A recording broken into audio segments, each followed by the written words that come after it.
Harry Potter's Time Turner.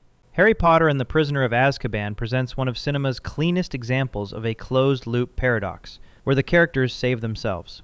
The film, released in 2004, introduces the Time Turner, used by Hermione Granger to attend simultaneous classes. The climax relies on the Novikov self-consistency principle, which states that the past cannot be changed because the future events were caused by the time travelers already. In the original timeline, Harry is saved from Dementors by a mysterious figure he assumes is his late father. When Harry and Hermione travel back 3 hours, Harry realizes he was the one who cast the Patronus charm. He states, "I knew I could do it this time because I'd already done it." Additionally, a vase is shattered in Hagrid's hut by future Hermione to distract the executioner. In the first viewing, the vase breaks after being hit by a rock thrown by an unseen source, proving the future versions were always there. Buckbeak the Hippogriff is never actually executed, as he is saved before the axe falls in both perspectives. This is the perfect introduction to the bootstrap paradox for general audiences. It demonstrates a universe where time is immutable, where what happened happened, and the travel itself is part of the established history. The Terminator. The entire franchise exists because of a causal loop. Skynet creates its own enemy, and John Connor creates his own father. In the 1984 film, Skynet sends a T-800 back to kill Sarah Connor to prevent the birth of Resistance leader John Connor. The Resistance sends Kyle Reese back to protect her. Kyle Reese and Sarah Connor fall in love, leading to Sarah becoming pregnant with John. The paradox emerges clearly. If Skynet never sent the Terminator, Reese would never have been sent back, and John Connor, the leader capable of defeating Skynet, would never have been born. John Connor essentially sends his own father back in time to ensure his own conception. In Terminator 2: Judgment Day, the remains of the first T-800 are used by Cyberdyne Systems to create the technology that eventually becomes Skynet. This creates a second loop where Skynet's existence is caused by its own future technology being sent to the past. This is the quintessential example of a self-fulfilling prophecy. The antagonist's attempt to prevent a future actually causes that exact future to happen. 12 Monkeys. Terry Gilliam's 12 Monkeys offers a tragic, deterministic take on time travel, where history is unalterable. James Cole, played by Bruce Willis, is a prisoner in 2035, sent back to 1996 to find the source of a virus that wiped out humanity. Throughout the film, Cole has a recurring dream of a man being shot at an airport while a young boy watches. The scientists in the future stress that they cannot change the past, stating, "We can't save you. We're seemingly trying to save ourselves." They only want a pure sample of the virus to develop a cure for the future. In the climax at the airport, Cole disguises himself but is spotted and shot by police. As he dies, he makes eye contact with a young boy witnessing the scene. The young boy is revealed to be the young James Cole. Cole spent his entire life moving toward the moment of his own death, which he witnessed as a child. His presence in the past was always part of history. He didn't change anything, he only fulfilled the loop. Unlike Back to the Future, where photos fade, this movie argues for a fixed timeline. The emotional weight comes from the realization that the character was doomed the moment he had the dream. Bill and Ted's Trash Can. Bill and Ted's Excellent Adventure uses the ontological paradox for comedy, solving problems by simply agreeing to fix them later. To break his dad out of jail, Ted, played by Keanu Reeves, suggests they need a distraction. He proposes, "Let's go back in time and set up a tape recorder to distract his dad." Separately, they remind themselves to remember a trash can to trap him. They immediately find the items exactly where they need them. Later, they need keys. Ted says, "When we're done, we go back and hide them behind this sign." They reach behind the sign and find the keys. This logic implies they have infinite prep time as long as they remember to do the chore later. It simplifies complex quantum mechanics into stoner logic. It's a bootstrap paradox where the intent to do something in the future manifests results in the present instantly. Interstellar. Christopher Nolan's Interstellar utilizes a fifth-dimensional tesseract to allow a character to communicate with his past self, creating a massive gravitational bootstrap loop. In the first act, Cooper, played by Matthew McConaughey, and his daughter Murph find coordinates written in dust on the floor of her room during a dust storm. They attribute this to a ghost. The coordinates lead Cooper to NASA, launching the mission. At the film's climax, Cooper falls into a black hole called Gargantua and enters a tesseract constructed by future humans who have evolved to perceive time physically. Inside the tesseract, he sees Murph's bedroom across all moments in time. He realizes he is the ghost. He interacts with gravity waves to push books off the shelf and manipulate the dust to write the coordinates. He also encodes the quantum data needed to solve the gravity equation into the second hand of the watch he gave Murph. Cooper sends a stay message in Morse code, showing his regret, before he switches to sending the coordinates, accepting his role in the loop. The paradox becomes clear. Cooper only goes to space because he received coordinates from himself after he went to space. The information has no origin. This elevates the bootstrap paradox by adding love and gravity as the only two forces capable of transcending dimensions. It explains the mechanics of how the loop is closed, rather than just showing the result. Predestination. Based on Robert A. Heinlein's short story, All You Zombies, this film takes the bootstrap paradox to its absolute biological extreme. The film follows a temporal agent, played by Ethan Hawke, trying to stop the Fizzle bomber. Through a complex series of surgeries, time jumps, and gender reconstruction, it is revealed that the main characters are all the same person. The agent, the person he recruits called Jane or John, and the bomber are all the same individual at different stages of life. Jane, who is female, falls in love with a time traveler who is her older self, gives birth to a baby who is herself, and that baby is kidnapped by the agent, her oldest self, and taken to the past to become Jane. This creates the snake that eats its own tail. This person has no mother or father. They created themselves entirely. This is arguably the most complex paradox in cinema because it is biological, not just informational. It answers the question, which came first, the chicken or the egg, with the answer, the rooster who used to be a hen. Back to the Future. While often criticized for logic holes, Back to the Future establishes a very specific rule, the ripple effect, or slow motion paradox. When Marty interferes with his parents' meeting in 1955, he doesn't vanish instantly. The film treats time as a viscous fluid where changes take time to propagate.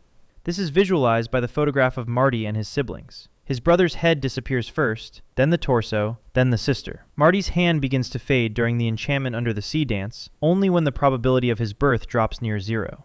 This allows for dramatic tension, the ticking clock, rather than instant negation. It suggests the timeline is fighting to correct itself, or maintain the original shape, until the deviation becomes too great. This entry defends the movie against grandfather paradox critics. The movie operates on mutable time, where the present can be overwritten, but the overwrite has an upload speed. By the way, if you're into content like this, I post videos like this all the time. Subscribing would really help out. Avengers Endgame. Endgame explicitly rejects Back to the Future rules, opting for the many worlds interpretation. Rhodey suggests killing baby Thanos, but Hulk explains, if you travel to the past, that past becomes your future, and your former present becomes the past, which can't now be changed by your new future. The Ancient One visually explains this to Banner. Removing an Infinity Stone creates a new, dark branching timeline. Returning the stones at the exact moment they were taken clips the branches, preventing the alternate realities from spiraling, but doesn't undo the events in the prime timeline. This explains why killing past Nebula didn't kill future Nebula. They were from separate timelines. It's a modern blockbuster explaining that you cannot change your history, you can only create a different one. Star Trek. J.J. Abrams used time travel to reboot a franchise without erasing the original canon, creating an alternate reality. The Romulan ship Narada travels back from 2387 to 2233, destroying the USS Kelvin. This event kills George Kirk, Captain Kirk's father, instantly. By the grandfather paradox logic, James T. Kirk should vanish or be completely different. The film explains this creates a Kelvin timeline, a parallel reality running alongside the prime timeline. Old Spock, played by Leonard Nimoy, exists in this new timeline as a refugee from the prime timeline. This clever mechanic allows new actors to play classic roles with different backstories while respecting 40 years of previous Trek history. This is corporate time travel, using paradox rules to solve real-world franchise rights and casting issues. Time crimes. This Spanish thriller, Los Cronocrímenes, is a brutal example of a forced predestination paradox driven by fear. Hector, an ordinary man, is attacked by a man in pink bandages. He flees into a machine that sends him back roughly 1 hour. He realizes he must become the man in the pink bandages to facilitate his past self entering the machine. If he doesn't scare his past self into the machine, the loop breaks and he might cease to exist. Every mistake or accident that happened to him, falling, getting cut, was actually caused by his future self trying to fix things. He essentially terrorizes himself to ensure his own survival. Most movies make time travel heroic. This makes it a prison. It shows the horror of realizing you are the monster you were running from, and you have no choice but to play the role. Looper. Looper is famous for Bruce Willis telling his younger self not to think about the math, but the ending resolves the grandfather paradox with a bullet. In 2074, the mob sends victims back to 2044 to be executed by loopers. Joe, played by Joseph Gordon-Levitt, is a looper. Old Joe, played by Bruce Willis, is his future self sent back to be killed.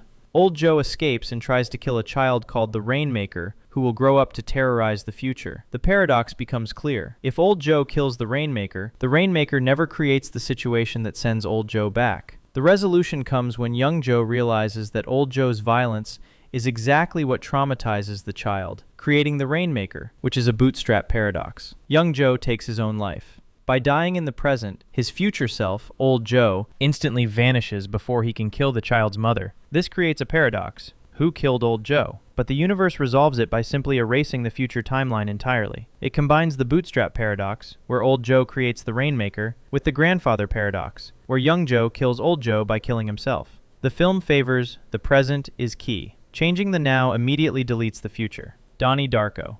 Often misunderstood as a dream, Donnie Darko follows a strict set of rules about a tangent universe outlined in the film's fictional philosophy book. At the start, a jet engine falls on Donnie's room, but he isn't there, saved by Frank the Bunny. This event causes a tangent universe to branch off, an unstable reality that will collapse in 28 days and destroy the primary universe. The jet engine is the artifact, made of metal, that shouldn't exist there. Donnie is the living receiver given superpowers, strength, and water manipulation to guide the artifact back to the primary universe. Frank, the dead boyfriend of Donnie's sister from the future, is the manipulated dead guiding Donnie. In the end, Donnie uses his powers to rip the engine off a plane and send it through a wormhole back to the start of the movie. He chooses to stay in bed and be crushed by the engine. This closes the loop, collapsing the tangent universe safely and saving everyone. Gretchen, Frank, his mother, who died in the unstable 28 days. It's a sacrificial loop. The paradox, where did the engine come from, is resolved by the protagonist accepting his death to reset time to the stable prime timeline. The director's cut explains this much better than the theatrical release. Primer. Primer is widely considered the most realistic and complicated time travel movie ever made, treating time travel as an engineering problem with recursive consequences. Two engineers accidentally build a box that loops time. To travel back 6 hours, you must turn the box on, wait 6 hours, climb in, wait 6 hours inside the box, and exit at the moment you turned it on. The paradox emerges when they begin creating fail-safe boxes, boxes inside loops of other boxes. They start drugging their past selves and hiding them in the attic to take over their lives. Complicating matters is the Granger incident, where a comatose future version of a different character appears, proving the timeline is unstable. By the end, there are multiple versions of Aaron and Abe running around the same timeline. The timeline isn't erased or fixed. It just becomes incredibly messy and layered with duplicates. It depicts the accumulation of paradoxes rather than the resolution of them. It strips away the fantasy. There is no destiny, only confusion and the logistical nightmare of trying to outsmart your past self, who is just as smart as you are. Futurama. We end with Futurama's Roswell that ends well, which takes the grandfather paradox to its grossest, most logical conclusion. Fry travels back to 1947 and meets his grandfather, Enos. Trying to save Enos to ensure his own existence, Fry accidentally leads him into a nuclear testing site, killing him. Fry should vanish, but he doesn't. A grieving Fry sleeps with Enos' girlfriend, his grandmother. It is revealed Fry is his own grandfather. The paradox is resolved because his lack of delta brainwaves, due to inbreeding, is exactly what saves the universe in later episodes. The universe didn't break, it just made Fry genetically unique. A humorous but valid resolution. The grandfather paradox doesn't happen if you were the grandfather all along. If this was interesting to you, consider subscribing so you catch every new video. Thanks for watching.